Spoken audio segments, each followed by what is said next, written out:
بسم اللہ الرحمن الرحیم۔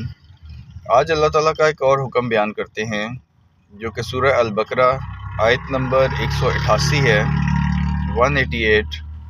اللہ تعالیٰ فرماتا ہے وَلَا تَأْكُلُوا أَمْوَالَكُمْ بَيْنَكُمْ بِالْبَاطِلِ، اور آپس میں ایک دوسرے کے مال ناحق طریقے سے نہ کھاؤ، ناحق نہ کھاؤ۔ وَتُدْلُوا بِهَا إِلَى الْحُكَّامِ، اور حاکموں کو رشوت نہ پہنچاؤ، لِتَأْكُلُوا فَرِيقًا، کہ کوئی فریق کھا سکے، من اموال الناس بالاسم، لوگوں کے مالوں میں سے گناہ اور زیادتی ظلم کے ساتھ، وَأَنْتُمْ تَعْلَمُونَ، اور تم جانتے ہو۔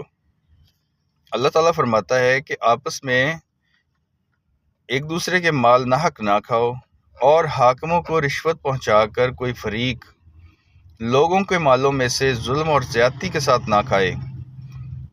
وَأَنْتُمْ تَعْلَمُونَ، اور تم جانتے ہو۔ اللہ تعالیٰ فرماتا ہے کہ جب تم زیادتی کرتے ہو، ظلم کرتے ہو، گناہ کرتے ہو تو تم جانتے ہو۔ اللہ تعالیٰ اسی لیے تو قرآن پاک میں فرماتا ہے کہ انسان کا نفس ذمہ دار ہے ہر چیز کا، اللہ کسی پر ظلم نہیں کرے گا قیامت کے دن، انسان خود ہی ظلم کرتا ہے اپنے اوپر۔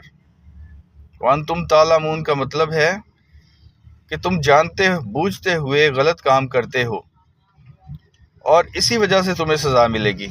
یہی اللہ تعالیٰ کی حجت ہے۔ جزاک اللہ۔